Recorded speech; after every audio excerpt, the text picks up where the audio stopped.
Hi guys, so today I decided to do our final presentation based on trigeminal neuralgia.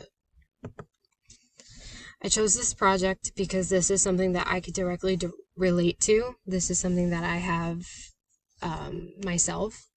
I am currently 30 years old, actually today on October 20th. I just want to say that I live with trigeminal neuralgia, which is a chronic pain condition that affects the left side of my face.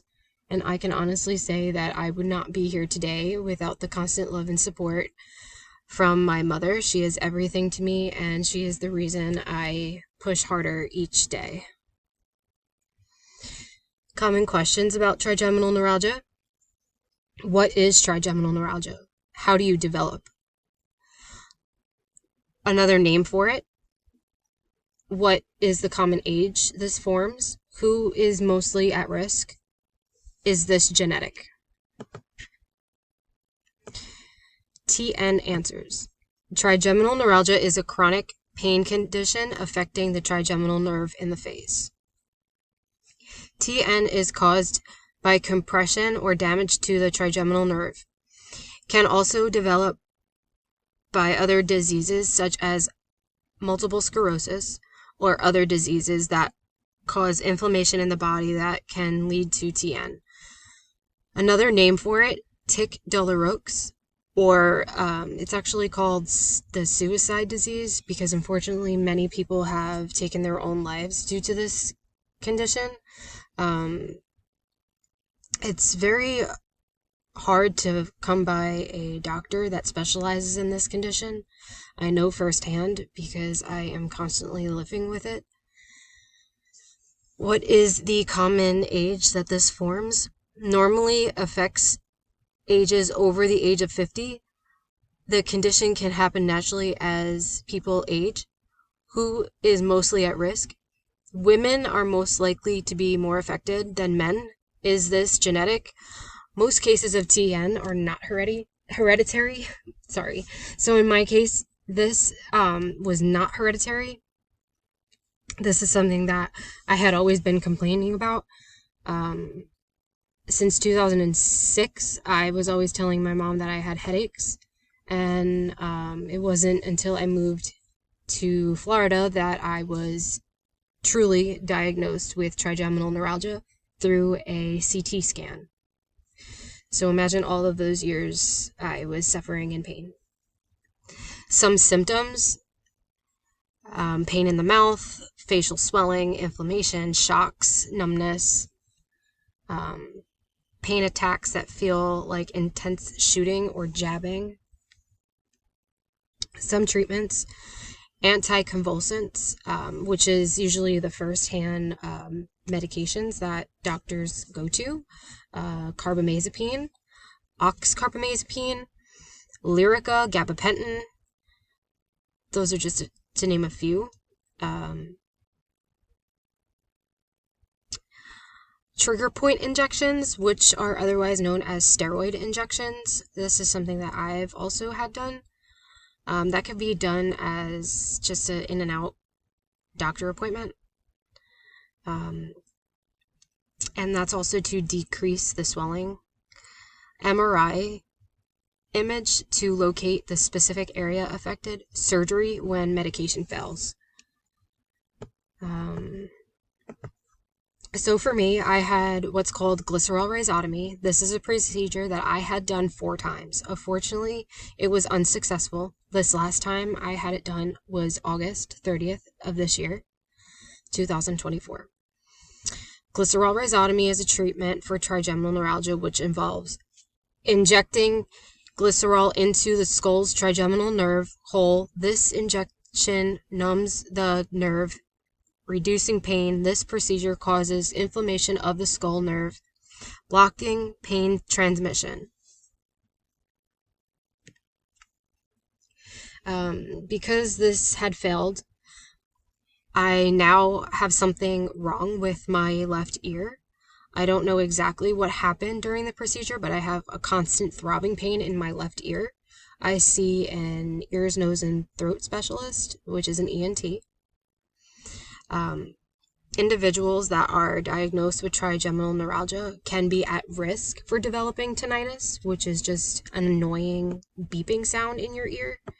That's not necessarily what I have. It's just, like I said, an annoying throbbing pain in my ear. It kind of sounds like when you get a headache. I had CyberKnife done, and I was against this from the very beginning. I never liked the idea of having beams of radiation targeted at my skull. Needless to say, I experienced hair loss for months, and I was completely distraught. I will never try this procedure again, as I was unaware that hair loss was even a side effect until it was already too late, and that was never even explained to me that that is a possibility.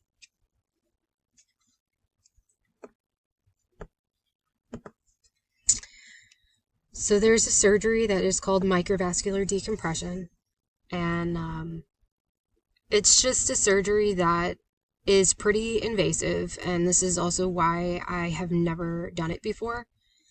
They cut out a piece of your skull, and they put a piece of Teflon, which is a material otherwise like cotton, and they put it between the nerve and whatever else is rubbing between the nerve to stop the pain from firing, and you will get significant reduced pain.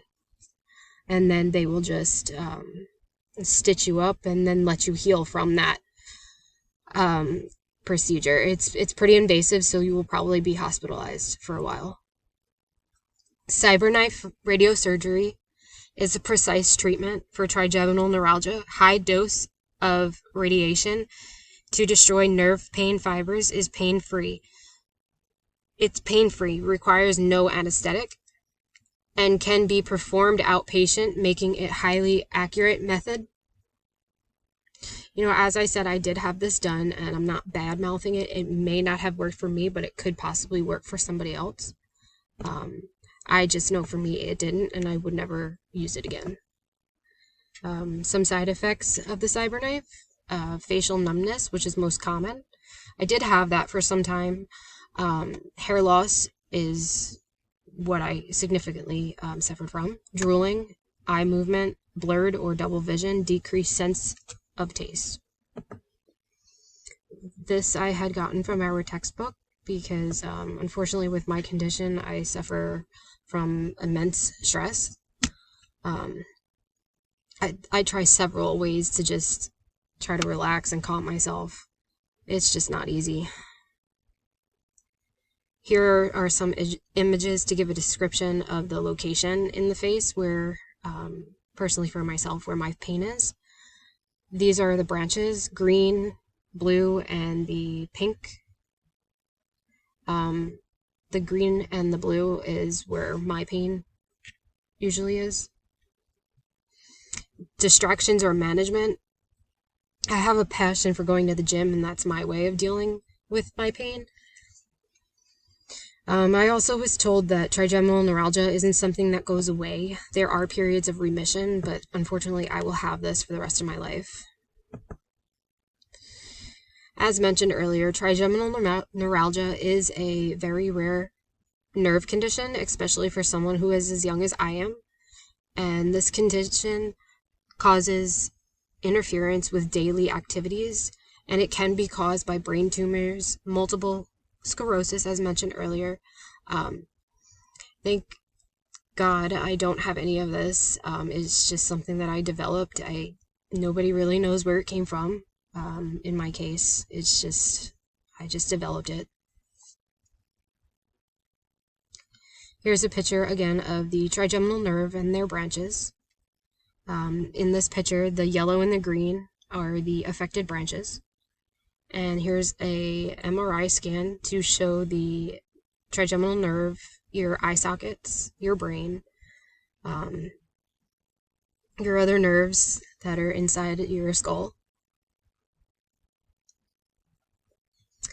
Again, I just want to thank you for taking the time out of your day to view this presentation. I really hope that you gain some knowledge, as this condition is something that is often not talked about. Many people do not know what this condition even is, and it was difficult for me to speak about knowing that. But I truly hope this touched somebody out there who is struggling with this vicious, rare condition like I am, or simply just to know that you are not alone in your struggles. Again, I thank you. And I just put my references right here. And of course, our textbook is cited here as well. Thank you. I appreciate it. I hope you guys have a good day.